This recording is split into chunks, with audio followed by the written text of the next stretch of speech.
Yo, what did Pac say? No, not Lil Pac. What did Big say? No, it's Pac. To living down L.A. Yeah. You know what I'm saying? To living down L.A. Yes, You listen sir. to you listen to the All Burgundy and Go Everything Commanders post game show powered by the Urban Sports Team of Fox Sports Radio 96.9 FM at 1340 AM. Hopewell, Virginia, the Washington Commanders. They dominated. They didn't just win this game. A lot of folks thought I didn't even. I ain't gonna lie to you. I didn't believe in it initially, but they did it. They didn't just win. They dominated. They dominated the LA Chargers 27-10. Yes, sir. You know what I mean? They did the darn thing, but I'm Wole and I'm joined by my guys, George and Glenn. We also got the homie D Will from the Breaking Command podcast. What's going on, fam? What up? What up? What up, man? I think there's a word or a song that I like since we going with song phrases. It's cash rules everything around me. Cream get the money. Dollar bill, y'all. Let's go. I like some Paul. Yeah, going back to Cali. Yeah, I'm going. That's big. Back to Cali. What? Yes, I'm talking about. We in here. We all hype. We geeked. We saw what happened before we get into this madness. This great what we just saw today. Not madness. This blessing. This work of blessings. That's what I want to call it. This work of blessings. Before we get into it, we got to knock out some logistics. Subscribe to our podcast on Spotify, Apple Podcasts, iHeartRadio, and other podcast platforms. Just search All Burgundy and Go Errrything. Also tweet us at ABG_Errrything. Hit us up on IG and TikTok at ABG_Errrything. Make sure you subscribe to our All Burgundy and Go Errrything YouTube channel. Also subscribe to the Breaking Command Entertainment YouTube channel as well. And if you're in the YouTube chat, we accept super chats. Super chats help us support our shows, so your super chats will be prioritized over all comments in the YouTube chat. Our post game show is also being streamed on the Urban Sports Scene Twitter handle, X handle, whatever you want to call it as well. All right, let's get right into it. I'm gonna start my man, the guest. Well, I'm not calling him a guest. He the homie. You know what I'm saying? Let's start with the homie D Will, man. Your thoughts, man, on this 27-10 domination by the Washington Commanders. All week I've been saying that this was the game that you had to get it done, right? Mm-hmm. They went out on the West Coast, Jayden getting back, and the team just, I don't care what nobody say, man. Marcus Mariota played well in his two stretches, but the team is just a different ball club when Jayden Daniels is under center. Mm-hmm. So I love to see Jayden in there. It took a little while for us to get going, but we got going, and then the defense stepped up, made some plays. Jayden made some remarkable plays.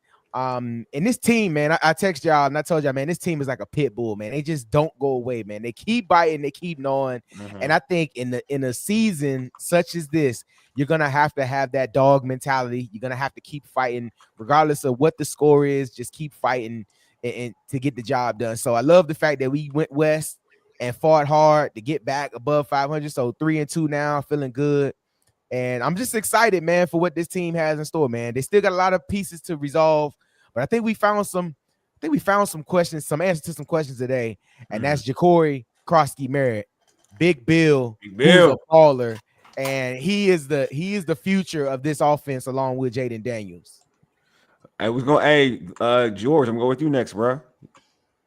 Well, just to build on that, as we talked about before, our bill is bouncy. I love it. See. Did you see that? I mean, every time he would change direction in the hole, in the pocket when there was guys around him, slipping out and getting out and getting yards. It is so hard to tackle him and get him down for negative yards. And that is so big because by and large, I mean, the one bad mistake, he never really had the ball. I mean, that's probably on both him and JD5. And again, some of that's not working and playing together that much, but it was so great to see him, McNichols too. And again, in the passing game, they won this game with Zach Ertz having donuts. Not a lot of us would have thought that before the game. Running backs in the passing game, going to become huge now with Jayden Daniels back. Glenn, what about you, my guy? Man, all of y'all talking offense. Defense who won this game today. Can we be honest? Like, defense won this game. Quan Martin's fumble recovery is what turned it around for the Washington Commanders. Because if it hadn't been for Quan Martin and the fumble recovery at that point in time, they were going to be down 17-0. Mm-hmm.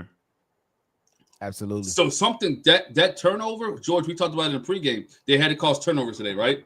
Got a fumble recovery, got another key interception with 9 minutes left from Mikey. Yeah. Like, that would have made it a one possession. That would have made it a one possession game. So I know everybody happy about the defense. I mean, happy about the offense. But to me, defense won this game. 4 sacks. 4 sacks today. Mm-hmm. Von Miller had 2. Kinlaw played stuff to run a little bit earlier. His name was called a lot today. Yeah. I gotta apologize to Kinlaw.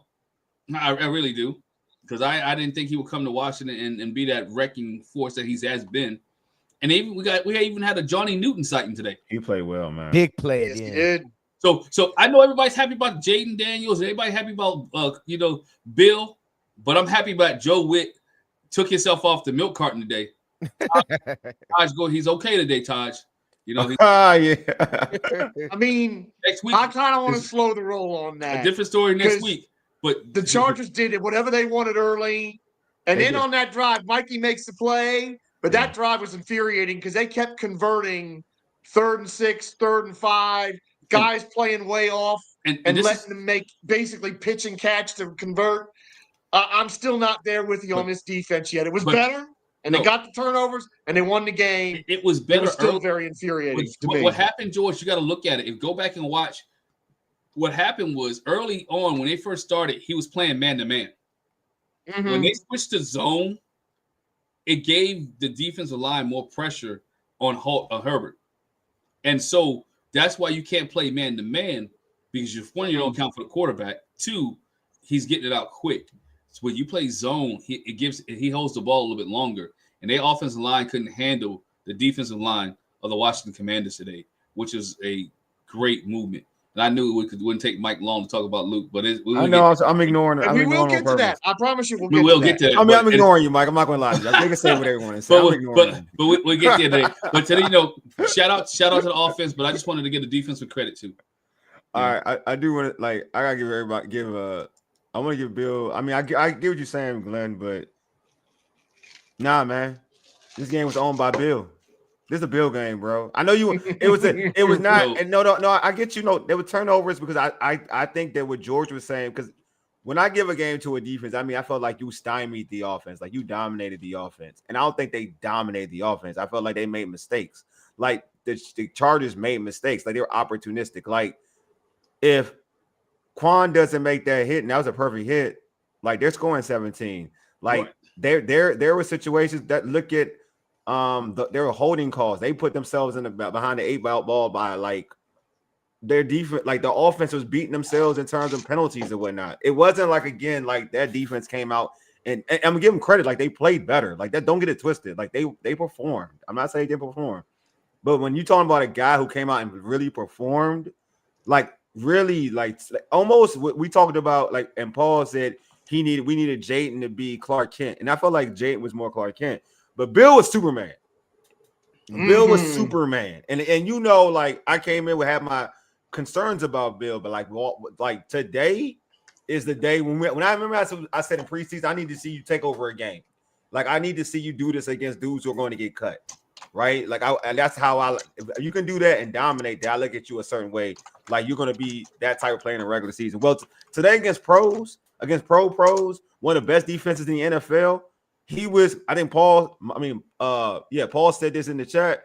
He said he called him like he put. I can't find it right now. Somebody can find it for me. Comparing him to Marshall Faulk, he was everything, man. He caught the ball out the backfield, made big plays. He ran the ball as a stud running back. Dude, the one when he was in the crowd of players, and look, he was gonna go down. He busted outside for a long run. Nah, man, that was Will. Like for me, I'm gonna give him all the flowers in this game because he was Superman. Like usually, you're right, Glenn. Like again, you cut this team down to 10 points. This team only scored 10 points. But no. But if you watch the game for real though. It wasn't like they couldn't move the ball down the field regardless. It was all about their own mistakes. It wasn't like, all right, like I'll give you Newton tipping the ball to Quan so Quan get that pick. Great play. The fumble, that's being loose with the football. I'm not going to lie to you. You can say that the Chargers made mistakes, right? The defense played enough. Just like last year, there was a bend don't break defense, right?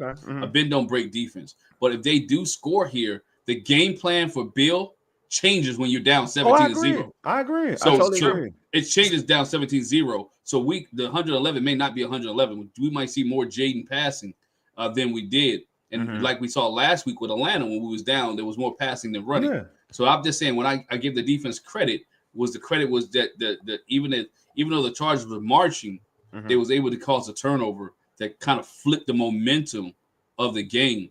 Guys, wow.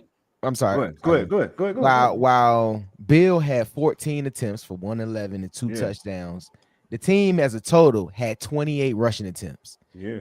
That's a conscious effort to run the football. What they needed to. Some of those were scrambles. Jayden had 8 of those rushing attempts, but a lot of those, there was some design runs in there, right? So we've been talking about this offense making a conscious effort to stay with the run. So running it 28 times, and while Jayden passed it 26 times with 26 attempts, that's a good balance, right? That's a good balance, and especially when you're being effective, when you have 163 total rushing yards to Jayden's 231 passing yards. That's a balanced attack. That is a balanced attack, and that's the way to play football. And I think this team has kind of showed that that's their identity, bro. While we have spectacular players like Jayden Daniels, I think we're a balanced attack team. Jayden is going to throw to who's open. He's going to throw to the number 1 tight end or the 5th wide receiver, the number 1 running back, or the 4th running back that's activated that day. So it's whoever's open, whoever's available. I think they're gonna take full advantage of. And another thing as well, we mentioned Cliff, right? Cliff got out of his own way, and I think Cliff called a great game in certain spots. The second half, you're up on this team. You're coming out of halftime. You put your foot on their neck. You take a long drive and get them down the field and make plays. And I'm telling you, all right, Doc Walker. You crushed the windpipe. You put your foot on that.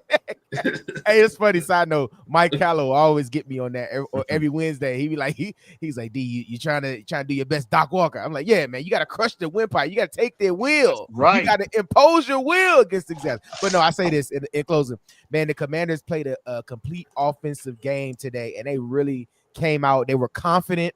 They had that swagger, and I think it starts with number 5. If 5 gets going, everybody else gets behind them, and they keep it rolling. Debo made some plays. Luke came alive, and I'm just excited to see what this offense is going to look like when we get a healthy Terry McLaurin back in, and how much more dynamic this offense can be. Brian Robinson, who? Hey, Slim. I was thinking today, I was sitting down, and I was like, because I watched the game the other night, I was like, man, do he even play? Like, do he even get any bump? And that's not even no slander to him. It's just more or less like, you can see that there was no conscious effort to keep him here because they knew what they had in Bill. They knew what they had in McNichols. Like, McNichols plays great football. Man, that key first down was like on that. Big play. Show value. That's a big play. Yeah. Chris Rodriguez is the second half thumper, man. Like, he can lean on them guys. So with that combination of running backs, I think it is a Brian Robinson who situation. He didn't fit in, and he wasn't the guy that they could lean on the trust, and they can do it with these 3 guys and don't have to depend on him. So no slander to him. It's just more or less, I think, it shows again that Adam Peters is way smarter than we are. Paul in the chat, because this is the other thing about Brian Robinson. Paul says the difference is the run game is more explosive this year, and that really is it right there. Yeah. Brian Robinson was not going to give you those explosive plays. He was not going to turn a 1 or 2 yard loss into a 2 or 3 yard gain. I am. That is the big difference with Ja'Cory Krosky-Merritt that you get with him that you didn't get with B. Rob. And then everything you said, D. Will, about McNichols. I mean, again, shrugs that tackle, gets the first down. That was a monster play, like you said. And I would have liked to see Chris Rodriguez get more, but let's face it, Bill was hot, so you feed him. So first 100-yard game. Light years better than what we had last year. Light years better. And you see how efficient doggone Jayden Daniels is and how good his game would have looked if that no good Chris Moore hadn't dropped that pass. Send him to the shadow realm. Enough, Chris Moore. I just want to make sure, like, I mean, I'm stay on topic, and I'm not gonna talk about B-Rob, but yeah, I like B-Rob. I don't dislike B-Rob. I like B-Rob. I don't hate on B-Rob like others. I like B-Rob too. But oh my man, look at Jeremy. Where you been at, my guy? Jay Lee, what's up, man? Where you been? He says y'all see St. Juice still getting burnt like whole wheat toast. You got it. Hey, when Debo drew that pass interference, I just knew that was St. Juice at first. I was like, boy, what, don't you love when things come full circle? I just knew that was St. Juice, and then it showed the other dude. He's like, what I do? I was like, bro, you didn't get your head around, big dummy. Not at all. Not at all. Coach, most times that coach would apply some serious voltage to that defense. He had to. They were sluggish starting out. Yeah, I mean, again, I think like obviously the play. I mean, with Quan like sparked everything. Like because that defense again, it's still like the same defense in the beginning. Like I was when we was down 10-0, I was like annoyed. He was in the. Well, I was playing. He was playing man. Yeah, but either way, still so guys. slow. Did y'all know? And I feel like I was hearing his name, and we've heard his name all season. But and this gonna sound funny, but I'm not trying to be funny. Did y'all know Jeremy Reeves could play safety for real? I did. Like bro. Like, Wole been saying that all year. I give him credit. Wole been saying this last year. I've been saying it, bro. I didn't know. Like he's been very effective in the secondary. And look at what you get. Hold on. I get slandered. Don't ever do this, Mike. Don't ever put slander. Don't lie. Like, all right, we cool. Like, nah. We ain't gonna do that. We ain't gonna lie. Like, you can go ahead and say stuff that I've said out my mouth, but don't just say don't make things up about me. Like that. This is like basically trying to call you trying to call somebody a B word or something. Like this is some weird. This is a wild accusation you just made right here, man. Accusations. You know what I'm saying? We lose the cool points right here for you even saying this. Come on, Mr. Underwood. You know what I'm saying? You got. I'm sorry. Like I saw that. I had to address that one. That one, like that's slander, bro. Like, now Timothy. Timothy, don't you start with it either. No. Go ahead. Don't you start with it either. Go ahead. Don't D. Will. My bad, bro. But look at this though. Like I think what you get right. With Jeremy Reeves being able to play safety and be able to be on the field and be effective, you're able to fulfill two roles. He's able to be the special teams maven, and he's able to play on the field on defense. Mm-hmm. You're not getting into those specialty guys that we just had previously where they can only do one thing.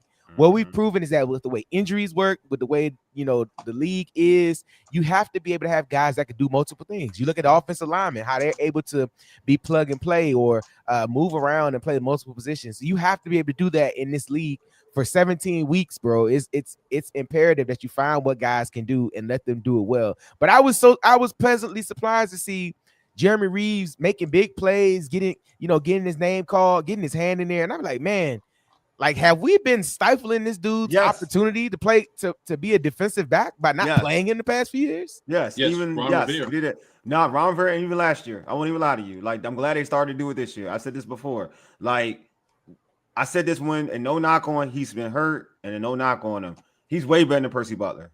I've said this. Yeah, he is better. Ron did it.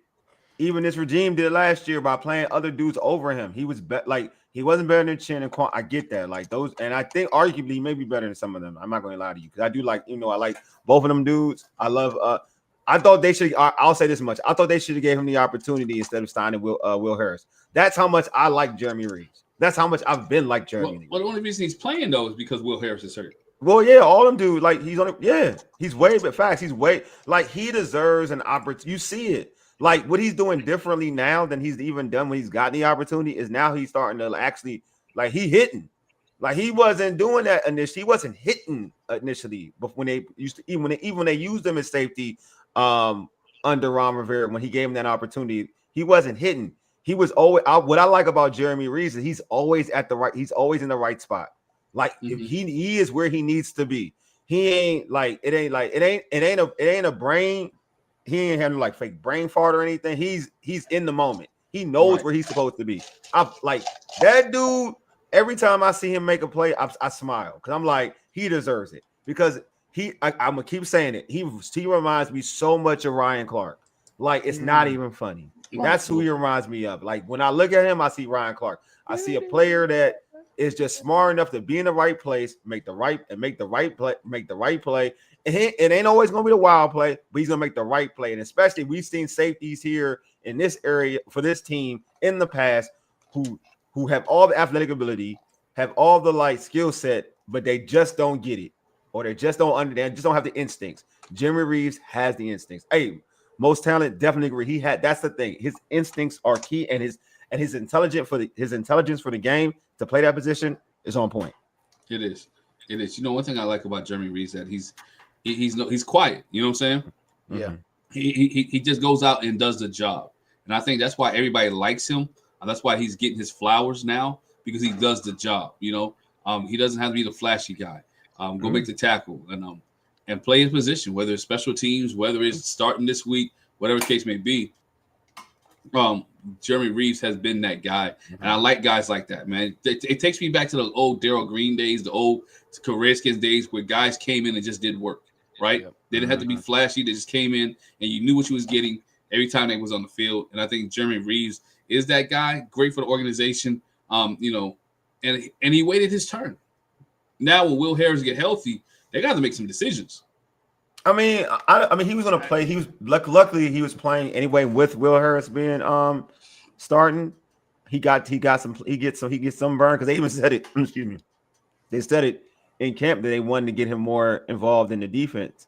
So they saw something. They seen something like, you know, in the offseason training camp or whatever to see to feel like he's warranted to get some opportunity playing defense.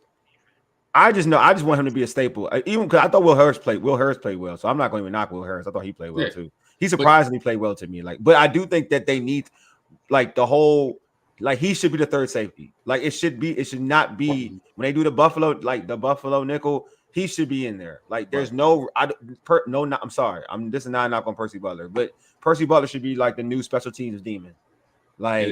I think, and he's good at special teams. Use his speed, man. Yeah, and he's good at teams. Percy Butler is good on teams. He is. He's very good on teams. If you need to eventually, because I think eventually the way Reeves is playing, you're gonna have to eventually get him off of playing teams because he's gonna be to me, he's a valuable player. He's a valuable player in that secondary. A couple stats real quick today. Some historical moments. Bill became the first rookie since Brian Robinson Jr. To get 100 yards in a football game for the Washington Commanders. And also, this is one that shocked me. This is the Washington Commanders' first win against the Chargers team at home since 1986. Oh, yeah. Oh, wow. Jeremy got a good question, too. I mean, we got a lot of them going on right now. This just shows the team has more depth than we thought. And y'all see McGee. All right, that's all McGee. Because I thought my guy McGee was getting some slander for a while. And I was being quiet. But that's what I saw.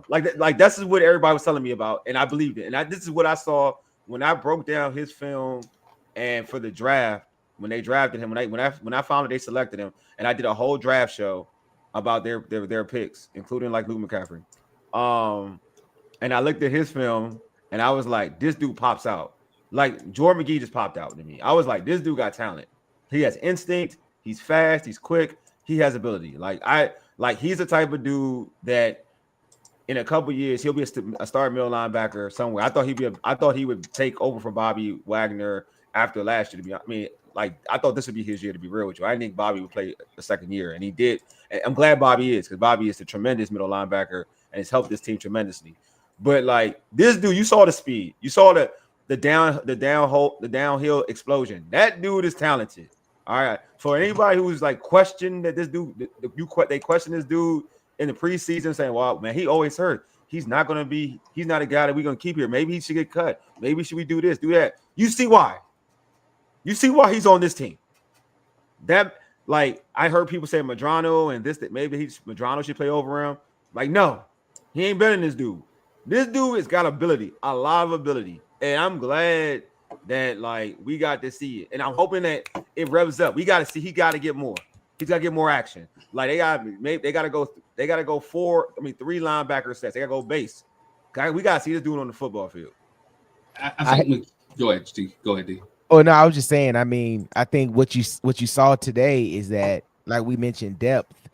I feel like this team was energized. The team was really feeling themselves. Mm-hmm. And you get a contest next week. I hate to look ahead, but you get a somewhat of our rivals now. You know what I'm saying? You get them next week. You get them next week, and that game gonna have a lot of energy. You know what I'm saying? That game is gonna have a lot of emotions behind it, a lot of energy, a lot of pomp and circumstance this week. I think you'll have guys revved up and want to play. And I think if there was gonna be a time for you to make a name for yourself, make your name for yourself next week, because the Bears are now our new out of division rival, man. Like the league talks about that, and they love this when we get together. It's a Donnybrook when we get together. So I think coming down the line, man, you get an opportunity, you be able to get out there and really show what you can do. On IG, chill guys. Last says only because I put a parlay on Ertz, he has a donut. Dang. I mean, it is incredible. Oh man, I think that's what opened up the passing game for the running backs too. Yeah, and I mean, you know what? Let's talk about I ain't talk even Jayden. Jayden, I like that. To me, Jayden wasn't. He was good. Jayden was good. He started off slow, and I thought, and then eventually he got his swag. He got his rhythm and throwing the football, right? But he wasn't. He didn't. What I like about this, and I'm gonna use again. I like to quote my guy, Paul. He was Clark Kent, and he played the Clark Kent role really well. 50% of his throws went to one player, went to Deebo Samuel. Deebo was exactly. 8 for 96, and a touchdown. But I said that in the pregame that Deebo would be his guy because he felt comfortable with the guy, and Deebo is the number one. I mean, just be honest. I'm nothing against Terry, no slight anybody. Ever since Deebo has been there, prior to the injuries, it has been Deebo Samuel who has been getting the football. Yeah, because he's got he's been there, he's been constant, he's been in camp, and that's how it should be. That's how it should be usually is. And he's explosive enough that you got to feed him because he can. You keep feeding him, he makes the play the over route where he got that big pass. Man, that was bruh. Let me tell you something. To be able to get behind it and all this talk that Deebo, fat Deebo slow. Man, Deebo had them corners on their heels, and he went over top of them, man. And what else can you ask for when you got a guy like that can go make the play on the ball, man? Dude, man, I'm gonna block you, Mike. If you keep talking about Luke and say I'm gonna block you, bro. Glenn, I was thinking about what you said in the pregame, during the early part of the game when Jayden was struggling, because you were so right. Try to get him in a rhythm. Try to get him comfortable out there. And Cliff wasn't doing that early. And that's why he was missing some throws, I felt. And then you saw once they started running the football, once he started getting those safety valves to the running backs, you could see in the second half that was the real Jayden. And I mean that last throw to Deebo Samuel. Oh, no, the one Chef's kiss. My God, just the one to Luke. The one to Luke was good. The one to Luke was really, really good. Yeah. The one to Luke was great. The one that Chris Moore dropped, it would have been his second best touchdown pass behind the one in New Orleans. But that last one to Deebo. Well, just a thing. The one that Deebo was based to me. The reason why the one that it wasn't a pressure situation because it was the game was already over. So, but the one that I know, I'm just saying I'm just saying the pressure for that and the lack of separation. It wasn't thorough separation. He put it right where he needed to put it. Deebo, there was separation. Luke was no separation for real. He put it right where it needed to be. An inch off of that, and then talking about it being a 50+ yard pass, an inch off of it, and that's a tip away or that's an interception. That's how perfect that pass was. Oh yeah, he dropped it in there. He dropped it in there. That was. Oh no, Luke's catch was brilliant. I mean, to come down with it too. And Luke gets credit too for catching that. Luke gets flowers for catching that. I'm gonna say that too. That both parties. One, if he dropped it, it's a drop. But to still make that catch is it should be commended because not everybody knowing that you have all that around you to make that catch and that concentration. He gets credit for it, definitely. Yeah. Todd said, I figured Cliff out. He needs that first down in each series. Then he gets into a groove. I mean, look, I'm gonna say this. I get no one's ever Cliff is an interesting dude. You're gonna have your issues with the sequencing of plays, but you can't really argue. You can argue, but there's one as he's in the top half of coordinators. He's in the top half. Might be the top third for real. Yeah, for real. Because he scores. At the end of the day, he scores. You want your OC to score, right? That's different from any it could be worse. Put it this way, it could be much, much worse. let me put it this way: it could be much worse. And to your point, DH, like D will, like like he's probably in the top third in OCs because he constantly scores, regardless of you may be mad at the sequences of things, like he's not running the ball enough, or like that was a bad game. That is the truth. But in terms of game, like Ben Johnson at times, like we watched the game like last year. You scratch your head with Ben Johnson. Yeah, like we watched the game last year against us in the playoffs. He went away from the run, but he's arguably he is in the top third of play callers. There are a lot of teams that would be dying to have Cliff Kingsbury call their plays, because you look how there wasn't that much of a drop off offensively when Marcus Mariota was in there. Even last year when Mariota had to play, like the team, it was seamless.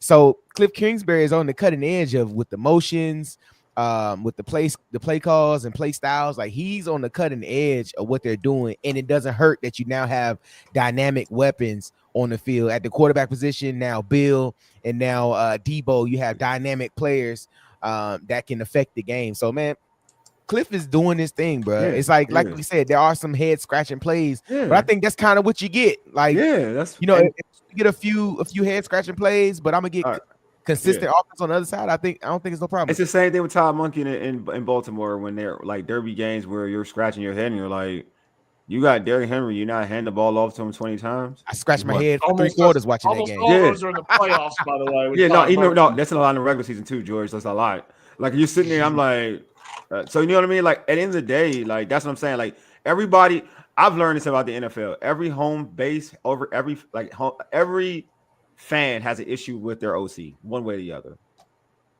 Unless you're scoring 50 a week. Unless you the Patriots that year when they were at Randy Moss and Brady, you're not worried. Everybody typically has an issue with their OC. But they shouldn't be though, man, because it's football, man. We've seen enough sample size this year of 5 games, that the league is a sporadic league. On a week-to-week basis, you can have teams play up. You can have teams play down to their competition. You can have things happen where Green Bay at one point in time looked like they could win the Super Bowl today, and then they lose to the Browns. You have, different situations that happen where, the Falcons get smoked, and then they come out and smoke us. Like things happen like this. The league is not monolithic, bro. Like things happen throughout the league that nobody can explain.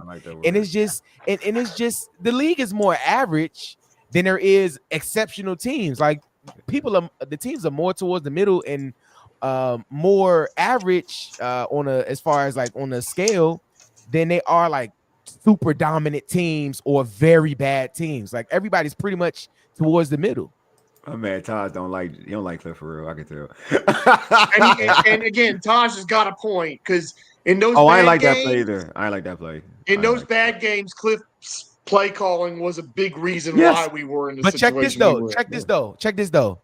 I think Cliff was on to something, because you saw later in the game when Bill got the ball and they was pulling and running those sweeps, it was working. They was closing on the D end and they didn't have enough wide guys on the defense. It was working. Jayden could have easily bust one of them open even early. So I think he knew he had to scheme up correctly with the run game and what they wanted to do. So I wasn't even mad at him running the ball like he did.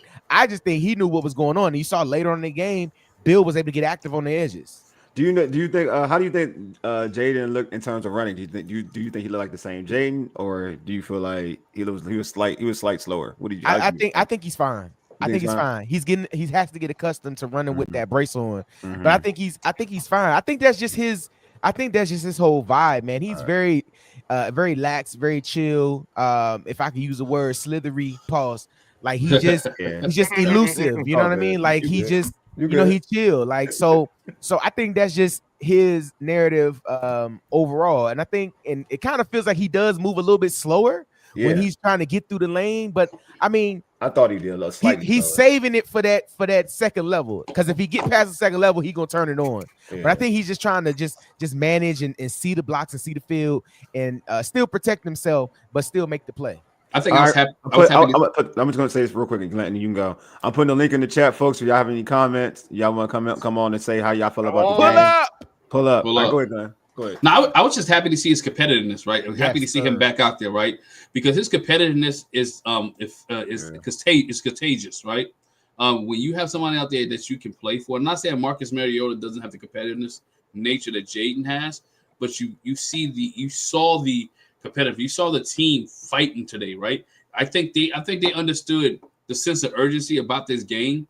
I think they understood that this was a it's only week 5, but this was a must-win game for them, you know.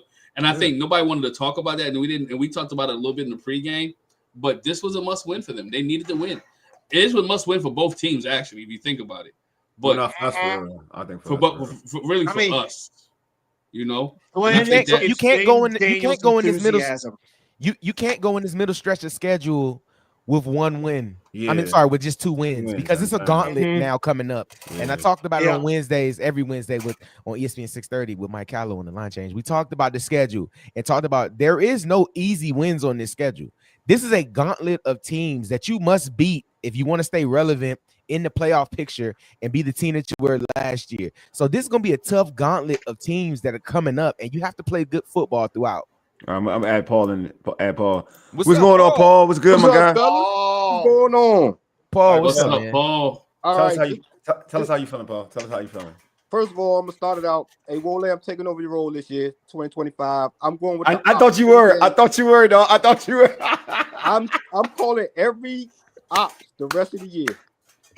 I let everybody know I got the Bears next week. That's all I got you. Yo, Paul, I go lie to you, Paul. When you Paul, when you did it and when you picked it, and then you know, obviously we won. Yeah. I was like, hey, don't change it, don't change. I was going to text, I was going to chat you, say, don't change. I ain't changing. I'm going every week. I'm going for the ops. Nope, nothing personal. I'm telling you, boy. We just need to win. Culture, Paul. You the man, baby. We just need to win. I had to do something. I had to pick the ops, man. But yeah, great win. Mm-hmm. Surprise, the way we did it defensively, especially. You know, Joe Witt got of his own way. Mm-hmm. Just blitz. You know what I'm saying? Just be aggressive. Don't sit back and just sit in the zone every play and be predictable. Mm-hmm. Throw some pressure. Y'all forgot to mention Jordan McGee almost had a sack. You see how fast he got there? So fast, you know. Yeah. We got to get. Go ahead. We say, well. No, I'm with you. I'm man Taj. You know, I always try. My man Taj. I got to give both of y'all on here. What's going on, Taj? What's up, Taj? Taj, you already got my man Paul. To say how you feel. How you feel about this W, man? I feel great. I feel wonderful. You know, it was a few fans ready to call the season after the 3rd series. You told me. So, I didn't. You need to call my name out. You gotta say me. You gotta say me. You just can't do that and say me. I will say you. I will give you all the proper respect you want. You. Thank you. He was saying, "Oh man, it's a wrap. I'm about to go wash some clothes, cook dinner." He was saying all this stuff. Yeah. No, without now. Yeah, I know. I said this might get ugly. That's the way I say it for real. but for real though, it wasn't just you. I was watching the Commanders Twitter space. I had to cut it off because Jokers was inboxing me saying a whole bunch of reckless stuff. So I was just like, you know what? Let me go. Fans gotta have some patience, man. It's tough, right? But fans gotta have some patience, man. The ebbs and flow of the game. You're not gonna score every drive. You're not gonna score every possession. While we would love to see that, you gotta express some patience, man. So it's tough. Even when I'm talking to the guys during the game, I'm trying to remember that there's a lot of time left on the clock and so many things can happen. As y'all saw today, because if after the first quarter, guys would have checked out. You know what I'm saying? You know, so you stay. But let's be honest though. They started off slow. It made you want to cut the TV off. Can we be honest? Oh, yeah. The way they started, I know George was probably over there throwing stuff and cussing. You know what I'm saying? But the way they started, you're like, God, dog, like, this is what we're going to get? And then you saw something to spark the fire, which was Quan Martin. All right, Paul. But go ahead, Paul. I want you to finish your saying. I don't want to cut you off. Go ahead, Paul. You were saying something before I cut you off. Oh, you an apology, man. Your man Joe Witt came through today. I got to give you props for that. I was actually gonna say I owe you an apology because I was one of the people that said Bill who. He's a 7th-round pick. Yeah, you do. You getting carried away. Look at this accountability. I know this is so much y'all fighting for accountability. I love that. Hey, no, brother, let me apologize to you. No, let me apologize to you. I love to see it. And I owe one to George too, because oh my God, George had the Bill what? hat and the palm. I know he did. Hey, George, you was something serious, brother. You was something serious. You was something serious. Hey, #Hail Alabama. Alabama State. Check this out. Out of everybody on this panel, only 2 people believed in Bill since April. And I'm not going to say no names. I raised my hand. Who believed in him? I know I didn't. I ain't gonna lie. I ain't gonna lie. I ain't even gonna lie. I don't think my stance was noted, so maybe it's not included. Yeah, I ain't gonna lie. It's all good, man. It's just Joe Wick got out of his way. I gotta give praise to Taj. We know Taj is Bill's agent, but we ain't gonna He's with agent. He is with agent, dog. No. On some real talk, at DH, I want you in on this one. Yes, sir. I was just one of those people. I get it, because Wole would tell you I was blasted with this week. I was blasting him. He was though. But I just think a lot of people gloss over the fact that, okay, like today, early on, I heard it. Put him on the bus, put him this and that. But I think people fail to realize that at some point in time, the players got to produce as well. Yes. Because if I'm the coordinator, like I looked at the whole game today just from the wit angle with the wit glasses. The man blitzed, he ran man, he ran zone. Now, some of these guys, I think the problem is you got a mixture of players. Like Mikey, I owe him an apology because I was ready to kick the TV with Mikey. But he does a good job with the zone principles. Yeah. Because every time they put him in, he's one of the few ball hawks. But everybody else, I'm like, it's zone. It doesn't mean let him catch and then tackle. Right. So, and then I heard somebody give McGee credit, and I get it. He looked fast out there, but I'm one of these people. You got to finish the play. I get tired of seeing these guys miss the tackles. Reeves, I was ready to say, bruh, I'm ready to see what Savage can do. Because if he missed one more tackle or coverage, I was going to scream. It's one thing to get there, but you have to finish. Yeah. He missed that one on Herbert. Yeah. So that was my point. Everybody misses Herbert. So Taj, check this out though, man. You made an amazing point. At some point, the players just have to play, right? You can scheme up whatever you want, and this is where you separate, coaching from who you have, right? Because if you have good players, they can make anything work. It's almost like those mamas that can put something together in the kitchen, and you be like, I don't know how we're eating this gourmet meal right now, but she made it work. You know what I'm saying? And that's just what it is. Sometimes you just got to make chicken salad out of chicken, you know what? And the thing is, if coaching is bad, then players got to step up and make plays. Sometimes, you might be out of position, but it's up to the player sometimes to get in position. If things aren't working right, you got to figure out and make adjustments on the fly. And I think this team has enough rapport with the coaching staff and with each other that if something's not working, they got to be able to adjust and make it happen. And I think, like you said, they were able to make it happen regardless of what's going on. You still got to do better on all aspects. But when the coaching comes down and say, hey, this is what we got to do to be effective, you just got to do it at the end of the day. I do have this question for Paul and Taj before I let them go. How do you feel that last year's draft picks did today? Like, how do you feel like did today? Because I feel like a lot of them made like flashy plays. They showed promise. Okay. They showed some promise. I think Luke's light cut on for him. Like I said that in our chat. Mm-hmm. Newton starting to come on. Mm-hmm. And, who's the other one? I mean, we know Mickey. Mickey was already there. Jordan McGee. Jordan McGee. Yeah. I think the more playing time they get, the light bulb is starting to shine on a couple of them. Starting to start for a couple of them. Taj, what about you, bro? So you talking about last year's draft as far as McGee? I was thinking Conley and all that. You acting like me. Look at you acting like me. You petty like me. Look at you. Petty Murphy. Call me Petty Murphy. I'm gonna be honest with you. I'm not impressed. I'm still not impressed. Okay. I mean, they show flashes, but we're at that point right now where you have to be a contributor. Okay. And I don't get me wrong, I'm not expecting them to be all pros, but now we got one guy who I thought had promise in Coleman. This is like his third week being inactive. A healthy scratch. Yeah, a healthy scratch. Then you got McGee, who we're celebrating him just standing next to the quarterback. He was fast. I mean, he was doing more than that though. He was bringing some other dudes down, but it's okay though. It's okay. I get you. I'll give him his flowers. we thought Ben Sinnott was going to be the next coming of Chris Cooley. The way they was that was his scouting report. Yeah, that's true. Very true. And now and show alive, man. Right, and now we celebrating him being Bates. Dang. So it's it's tough. Yeah, it's tough. So really, the best rookie out of that class was who? Mikey. Non-Jayden. You talking about non-Jayden? Yeah. No, non-Jayden. So Mikey got to be Mikey. So was that Baptiste? Was he in that draft too? Yeah, he was. Yeah. So he the best one so far, and he the 7th round pick. Dang.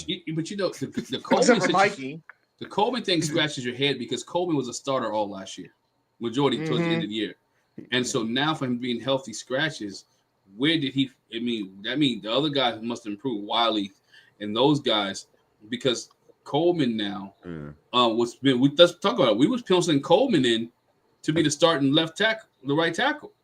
Hey Glenn, can I say this before I want you to say. I want you to say something. I want you to say it because you said something. Go ahead. Because this is where I'm at now. Yeah, I got you. Because Wole brought up a good point about in one of the shows that what are we going to do when Cosme comes back? Who's going to be the odd man out? It's Coleman. Because at this point you can't bench Paul. Nope. You can't bench Wiley. Nope. So Cosme's coming back as a backup until he gets up to speed. And once he gets back to his all-pro level, he's going to push one of them out, and they're going to be the next man up or the 6th man off the bench, so to speak. Coleman is the odd man gone. Yeah, he gone. How can you keep him on the roster as a healthy scratch at this point? You can't. You can't. And that's the thing. That's a good point there. And that's the thing it is. You know, you had a young guy that you've been developing all the time. Because at this point last year, we were trying to get rid of Wiley. You see what I'm saying? True. Wiley's only here for 1 year, though. 100%. Wiley only, real talk, he only here for 1. This is last year, though. But this is what, his 3rd year? But if he's only here for 1 more year, that means you keep stringing Coleman along so he can fill into the spot where Wiley leaves. No. I don't know. I'm to Taj's point. I don't know what you mean as far as the starter, because I think Chris Paul is showing you that he like real talk. He can play. He's the starter. Like I don't think I don't think you can possibly bench Chris Paul. So then that means you can't bench Chris Paul. We talked about Chris Paul last year that he was he was that Chris Paul always been consistent. Yeah, my point is that Coleman went from basically being a starter to a reserve player. Like that's what he is now. That's what he is. Because when Cosme gets back, the way Chris Paul is playing, we like projecting for next year, right? Because that's what it is. Wiley probably won't be back next year. I'm pretty confident. And real quick to Taj's point, I said to Taj a couple of weeks ago, when Cosme comes back, when he gets up to speed, he's going to take Wiley's place, but Wiley can move to your swing tackle. Yeah. So he's valuable on that end. So True. Coleman's gone. I ain't saying gone. Like I don't want to say gone, but he's definitely not. He's benched for the rest of the year. It's just like how it's just like when Chris Paul first got here. He was a young guy, just inactive, healthy scratch, or he'd be like he'd be the trade value. But I'm just saying, like Coleman could just be that guy. But I think they found out which 5 is working right now with Cosme being out. When he gets back and he's ready to go, and I think what this also shows too, he don't have to rush back. He don't. If this offensive line is playing well, he don't have to rush back and come back too soon. I don't think. I mean, I think they can still be cautious with him, but I mean, they don't have to rush him back with his offensive line playing as well as they are. And let's shout out Trent Scott, who continues to do the tackle eligible thing really well and play really well when he's out there. He's part of this equation as well. He is HBCU grab. I know. I appreciate George. George always gives us like the HBCU cats love. I appreciate George. Alabama State. I see you, George. Absolutely. Bill, I see you. George is true ally. I see your ally. I know. I see your cookout game, George. I see your cookout game for real. I see you trying to issue his invite every year, brother. I like George with us, man. Don't get it twisted. George with us. George is definitely with us, man. Hey, I'm gonna let y'all go, and we're gonna continue this. But hey, I appreciate y'all as always. All right. Appreciate y'all, fellas. All right. Go Bears. Deluxe, great point about Bill's education being fast track without Eckler. Yes, sir. That's true, but for me, it's just okay. I know they liked him in camp, and he did really well in camp. But I mean, it's just natural. Eckler's the veteran. He knows the offense. He can do so many things well. It's terrible that he got hurt, but we wouldn't be sitting here now where we are with this running game if it didn't happen. Like Deluxe's questions.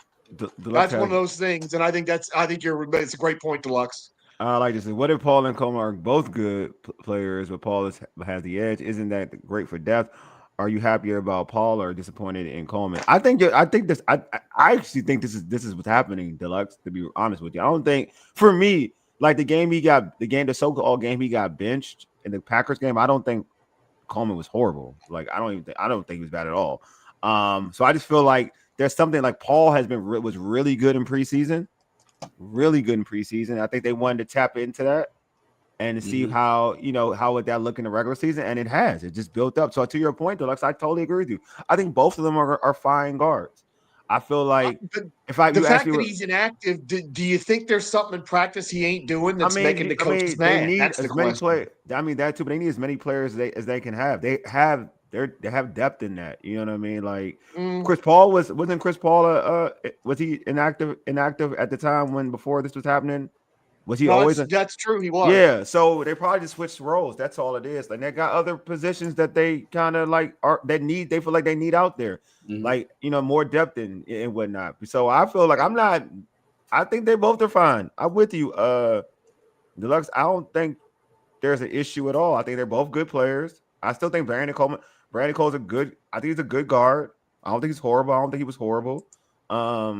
I'm gonna say it, in that Packers game, he was far from the worst O lineman in that game.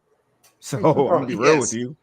So yeah, I did, but if we're looking, I feel like it's a process. They've seen something from camp, preseason games to now, and say, you know what, Coleman's good. We solid, but Paul got something in him that he could be a little bit better, or maybe they may look at him and say, you know what, he got all pro caliber potential. They may feel that, you know what I'm saying? So I ain't mad at that. For me to say, but I was never, when Coleman got benched, it wasn't one of those situations where I was like, yeah, he deserved it.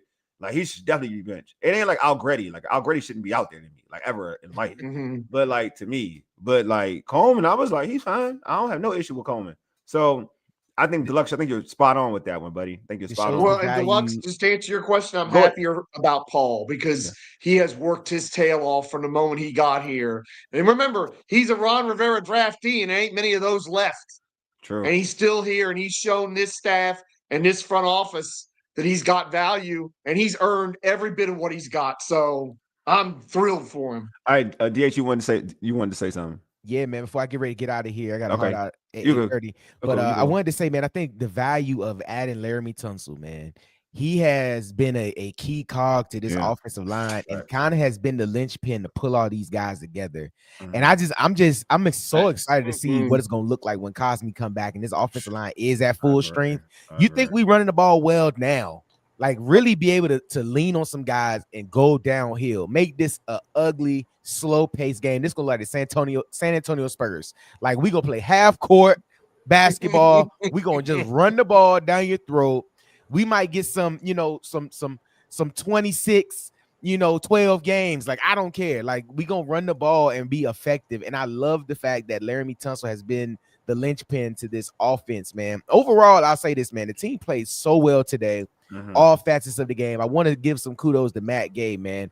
He was really on my hit list earlier in the season, and he's just came back to the forefront and got himself out the doghouse, out the proverbial doghouse, and just played well.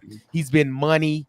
He's been automatic. It's been no question, no concern, no comment on Matt Gay. And he's played absolutely well through this stretch. And I love that for him. It's kind of saying, hey, we're solving some problems as we go. And I think it goes again that everybody else was ready to cut Matt Gay off the first couple weeks, man. Me, myself included. Me too. But the guys stayed with him. They kept building the confidence and saying, hey, we're gonna lean on you and we're gonna, make you do your job. So I love that for us. But overall today, man, the team played exceptionally well.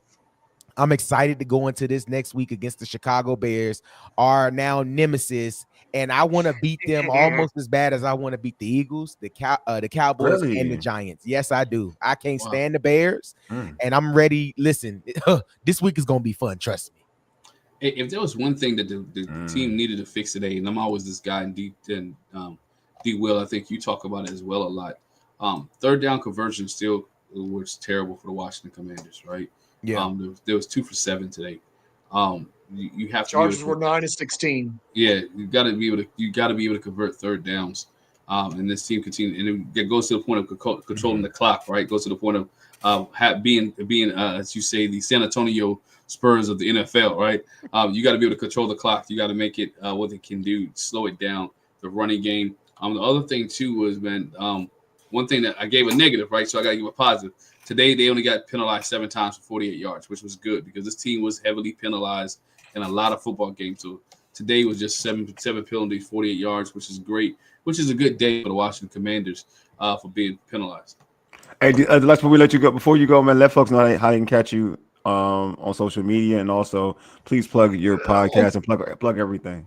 Absolutely, man. Of course, as always, I appreciate y'all having me. You can find me everywhere social media is available at D Will Does It All. That's Instagram, that's Facebook, that's YouTube, that's on X. You can find me there. And early in the week, we will have the Breaking Command podcast, either Monday or Tuesday. We'll have a special guest talking about this past week. Wednesdays, you can catch me on ESPN 6:30 with my buddy Mike Callow, the Sports Capital DC. 3 to 5 on Wednesdays. You can catch it live, or you can catch the podcast after, or everywhere the podcasts are available. And then on Fridays, you can catch me with Rio Robinson on the Afternoon Kick, where we break down the next game and get it in. So a bunch of content for me all week, man. If you look close enough, you'll be able to find me. I'm here. That's what's up. Hey, man, appreciate you, man. Yes, sir. Boy? I appreciate you, man. Hey, chat, peace and love, man. Y'all be good. Let's get this done. Thank you, D Will. Thank you, D Will. Appreciate you, brother. My God. Mr. Carlito, talking about how physical they were today. I want to add on to it and say this. Go for it. When they got up, and this is one thing that may augur good things for Washington down the line. When Washington got the lead and the defense could play downhill, that's more like what Joe Witz promised everybody, because they were physical. They were arriving violently. I mean, it certainly didn't hurt that Amari and Hampton got hurt and couldn't play, but they were pushing that other running back most of the time when he was getting the football. Yeah. And they were knocking the heck out of these wide receivers. And somebody was asking about Trey Amos. They did a great job on Quentin Johnston, who was on fire coming in this game. He had 4 catches for 40. They did a nice work on him. And Ladd McConkey got the touchdown, but he didn't go crazy either. His biggest play was that punt return that was thankfully called back. Oh, that play was correctly, I might add. Yeah, that play was called back. So Deluxe said something. Absolutely right, Mr. Carlito. Deluxe said something. Just keep how many players contributed to the win? Well, we could have cut a long time ago. Which that is definitely true, man. Because the thing about when we talk about preseason, we wanted to cut Luke. We wanted to cut McGay. I'm laughing. We wanted to cut Paul, and we wanted to cut McGee. I want everybody to cut but McGee, but that's cool. Go ahead. Yeah. I know, right? That's what I'm saying. Everybody but McGee. Everybody cut but McGee. so that right there is what they did, man. Santiago, you the man. Oh, thank you for blessing us, Santiago. For Whit dialing up some pressures today. You ain't lying, but finally, right? Finally. Yeah, but I think Whit felt the pressure. Herbert ain't gonna last the season. The beating he's taken. That line. And it ain't all his fault, because and that's the other thing that helped us today. The Chargers were down to some guys who were playing preseason game 3 in the offensive line. Good gravy. Hey, they have had everybody get hurt there. Did you see Herbert go off on the offensive line today? Yeah, he was going off. He was going off, and so I think Joe Witt realized, to go to Santiago's point, he realized what he had. He realized that it was up against the JV team, offensive line, the JV offensive line, and he's like, just go get it, right? I think the announcer said he was the most hit quarterback in the NFL coming into today. Yeah, and he must have got hit. It's double digits for sure. But can we? One name that we didn't bring up today, this guy has been consistent all year, and that's Dorrance Armstrong. Yes. Yeah. Dorrance Armstrong since game 1 to now has been consistent. If I not say one of the most consistent defensive linemen on this team. The most consistent lineman. Dorrance Armstrong has been consistent. That guy right there, his name is being called every week. He's getting sacked every week. He's been involved in plays every week, right? This is true. He has really stepped up, and like I said, I don't think he gets much credit because he doesn't have he's not boisterous or get the big name. But Dorrance Armstrong has come to work every week for the last 5 weeks, and he has helped his defense out, and he's been putting in work. Not saying the other guys haven't, but that guy right there been being noticed for the hard work that he's been putting in. Even though let's look at this, what Joe Witt did today too to cover up Bobby Wagner. What he did was he allowed the safety to get the number 3 receiver, right? The safety was on number 3. Normally, it's your inside backers who has a number 3 receiver. But what Witt did, because he know Bobby Wagner's getting old. Did y'all see Luvu try to run after Justin Herbert and just pulled up and Luvu had a tackle and it just went. It didn't happen. Like where's the oos, brother? You know what I'm saying? Like where's the tribal chief at? Like he didn't have nothing. But again, so that's my hat off to Joe Witt for some of the things that he did today to cover his linebackers, who he knew couldn't cover but could really tackle. Because I think Bobby Wagner, if I'm not mistaken, led the team in tackles today once again. So Dorrance Armstrong, not just a sack. Deluxe points out 5 sacks in 5 games. One of those that big series where they kept getting penalties. Oh wow! After they kept making plays, Dorrance Armstrong got that holding. I mean, the dude had to flip and almost put the sleeper hold on Dorrance Armstrong to stop him from getting to Herbert. So you're absolutely right. That's such a great point about Dorrance Armstrong. He has been maybe the most. I mean, you said most consistent defensive lineman. Maybe the most consistent defensive player this year. Yeah, I mean, I didn't know he had the 5 sacks, 5 games. That's great right there. You know what I'm saying? Lattimore did okay. No, he did good. You ain't hear his name. I thought he was good. He didn't hear his name. He missed that tackle early, and I'd about had it with him. But after that, he was doing a good job. That's the point I was gonna make too, George. He missed that tackle, and I'm like, God, dog, man, can we find a corner to tackle this dude? But then after that, everything settled down. And for him, I mean, so today we don't hear his name is a good day, right? Yeah, like I would say, no, sorry. I would say, no, you don't hear his name. I thought Lattimore was good because I didn't hear him getting burnt or getting PIs. That's how I look at it. That's how I look at Lattimore. Like, that's for me. Like, that's why I know he did a good job. Like, if you don't hear, that's how I know a cornerback's doing their job. If you don't hear about him, then a missed tackle, cornerbacks miss tackles. I'm not going to lie to y'all. That's just the thing. Like, cornerbacks miss tackles. I'm sorry that folks don't, like, there's a rare breed of corners out there in the NFL that are physical enough to always tackle and put people down. Lattimore ain't like Lattimore, and Lattimore is a good tackler, but that typically is not a thing. That was the reason why folks used to clown Deion Sanders for not like tackling. That wasn't his thing, but he's still an all world corner, right? Wasn't like tackling wasn't his thing. So I don't really get on corners who miss tackles unless it's atrocious. You know what I'm saying? Unless it's like one of them things where like you always miss tackles. You know what I'm saying? Like what happened to Trey Amos was like atrocious to me. You know what I'm saying? Like he get ran over. Like that's. Yeah, like getting up on angry runs, it's not good. You know what I'm saying? That's how I was looking at it. That's how, I'm like something like that. But yeah, I mean Armstrong, Kinlaw, Amos probably the most consistent. Yeah. I mean, I just feel like you always hear Armstrong's name. Like you always hear even win or lose, you always hear his name. Kinlaw's fine. He's been really good. I just feel like game to game, like Armstrong is always getting pressure. Like he's always doing something. That's all. He has 5 sacks. Yes. Yeah.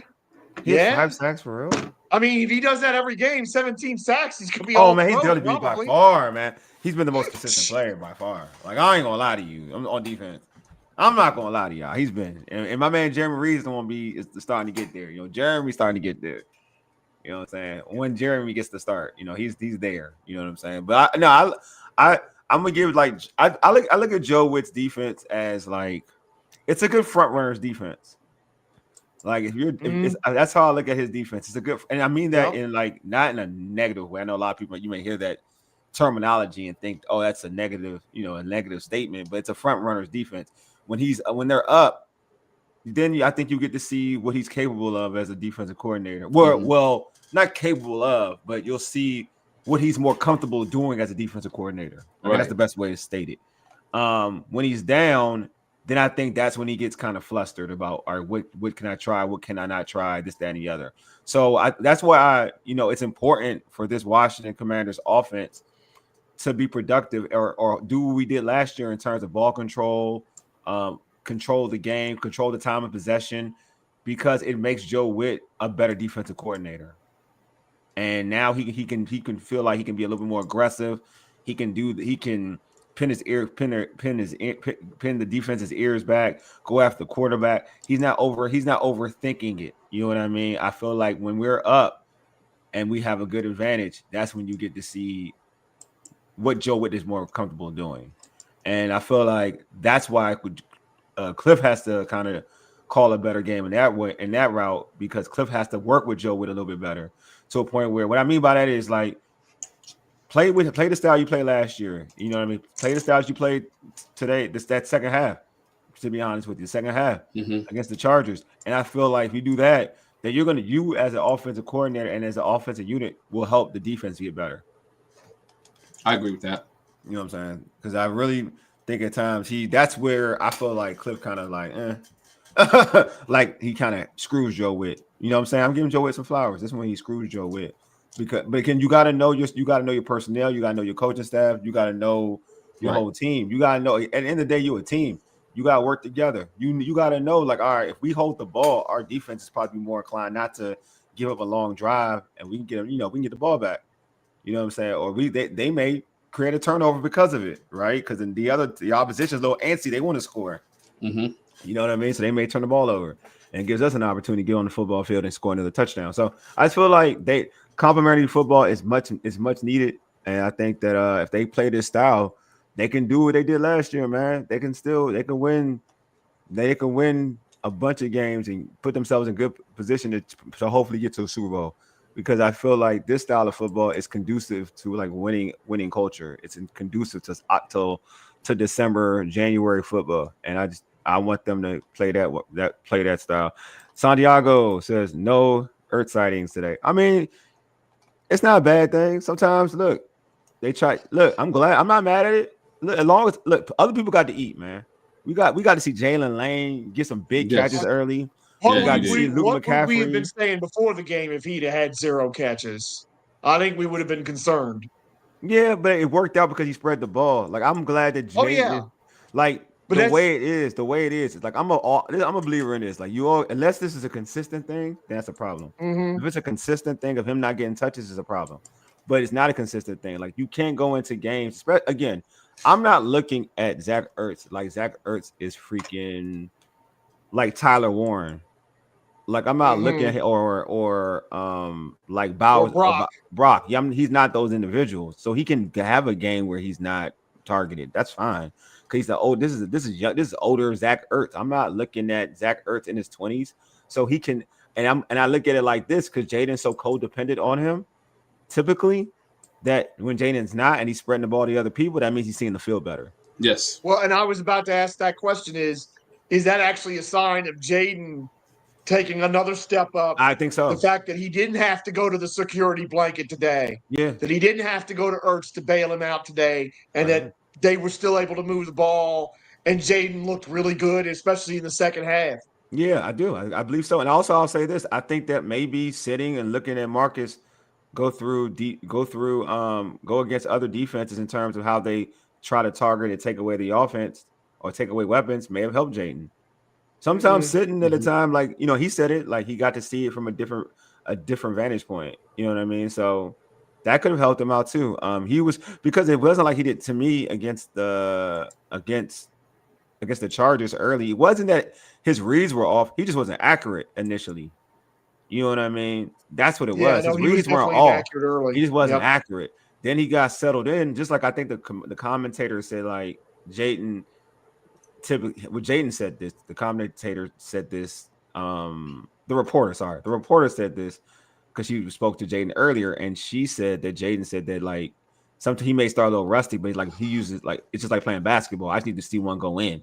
Once I see one go in, then I'm in my rhythm. So I felt like once Jayden got like one pass, like that one pass, then he got into his rhythm. So, and we saw, and that's when I think I tweeted or texted or whatever. I said, "Oh, Jayden's back." Like, now, okay, Jayden's back. That's the Jayden I remember from last year. I'm not even talking about Jayden's back. I'm talking about this is Jayden I remember from last year throwing the football. because after the first 2 weeks, the first 2 weeks in that first quarter, or the first half, a little bit of the first half, most of the first quarter, and some of the second quarter, that wasn't the Jayden Daniels that I'm accustomed to seeing from his rookie year. Like, this hasn't been Jayden so far. Like, that second half, a little bit end of the second quarter, all of the second half, that was Jayden. Like, that was Jayden Daniels. That was JD5. Like, that's the one we saw in his rookie year. So I'm thinking now I'm feeling I'm way more positive about Jayden going on after this game than I was even after the Giants game, to be honest with you. Like, I feel like this is the Jayden where, all right, like, this is the Jayden where I'm not really concerned if he doesn't run the ball. You know what I'm saying? Like, I'm not concerned. This is the Jayden, because, like, if you're telling me he's hurt and he's playing like the Jayden in that Giants game and Packers game, then I'd be a little concerned, because then I'm thinking that he's going to try to rely on his legs. This is the Jayden. No, I'm like, yeah, this is the Jayden. I still can't get over that Chris Moore throw. That Chris Moore play. Man, why is he? I ain't gonna lie. Why amazing. you talking about your negatives, Glenn? Why is he on the team? Yeah. I don't know why. I mean, the only thing I can think the reason Chris Moore's still here is because, one, because they need receivers, but you got guys like, well, I wouldn't do that. You got guys like Odell Beckham has not on the team, but I wouldn't bring him into this locker room. You know what I'm saying? But you need an extra receiver, then you go get it. But Chris Moore, I mean, Chris Moore, that play would have been you got Brooks. That would have been a top 10. You got Brooks. You got this, man. Like, you got Brooks. Like, you got Brooks, but Moore needs to go. But here it is. It's the same reason, and I'll be this and I'll be that guy. Y'all can at me, and it's the same reason Noah Brown's still on this team. Why you be that guy for what? What's that bad thing? Because it's a bad thing. It's a bad thing because I mean, what has Noah why Brown? Is he on this game? Why is he on this game? Yeah, what has Noah Brown done? I agree with you too. I agree with you too. Like what has Noah Brown done? Right? He'll probably play the Chicago game. You got the Hail Mary. That's it. We'll always have that. He'll probably play the. He'll probably play in that game. We got receivers. We got receivers who hasn't really played. Right? Yeah. We got Noah Brown, who we knew back in OTAs. He got hurt. Yeah. Like OTAs. Yes, Paul. Yeah. OTAs he got hurt. So again, you had opportunity to bring other people in that really could contribute. Yeah. And they haven't done that. So when you give Adam Peters his flowers, there are some things that he messed up on, and Noah Brown is one of them. I mean, look, man, the guy's been hurt since OTAs and has not played for this team. So it's like, he's still on this roster where you could have cut him, brought somebody else in. You could have cut Chris Moore and promoted Ja'Cory Brooks, because let's be honest, Brooks had a great training camp, right? Brooks is catching that ball. I'm sorry, he's catching that for a touchdown. Plus, he's younger and he's cheaper. Yes. Yeah. Younger and cheaper and performing. Come on. It would be petty. It would be petty to have Noah captain versus the Bears. That would be petty. Real petty. I ain't gonna lie. I do think he's gonna play. Why do I? I'm trying to start a brawl before the game. I think I just talked myself into it. I think he's gonna be active for the Bears game for real. Yeah. Oh, that would be hilarious. They doing black uniforms for the Bears game? Hilarious. It's the black uniforms because they wanted the black uniforms. I swear. Are doing it again? I think the black uniforms are the Bears game again. Interesting. That's interesting. I hope so. I'm with you, Glenn. I mean, I don't think you. I mean, the reason I said that, like, why do you? I question you saying why, because I don't think it's a bad thing to say. I think he shouldn't be on the team. I mean, Noah Brown. I know a lot of people like Noah Brown. Whatever. I'm like, I'm with you. I'm with you. I'm like, I don't get the fixation on having him on this roster when you can get other individuals like you have you have Brooks, who's earned his spot, who's earned it by good play and it's not just preseason. Like, he's earned it because people were talking about him in training camp. So he's obviously earned this opportunity. He earned an opportunity. It's not like he just flashes in preseason. He's been flashing all of camp and preseason, and you're not giving him an opportunity. And to guys who are dropping foot, like, come on, man, Chris Moore has shown that he's been consistent. Chris Moore has been very consistent. He has been so consistent. Like, consistent as consistent can be in knowing how to drop a football. And that, I'm telling you, I don't know why. And I said this is why, like, the Chris Moore I know, like, I saw in Baltimore, like, he's quality. He was okay. He was good. Like, I don't know when he started dropping the ball, but I know this. He's showing me who he is now. He's a football dropping dude. And I'd rather have.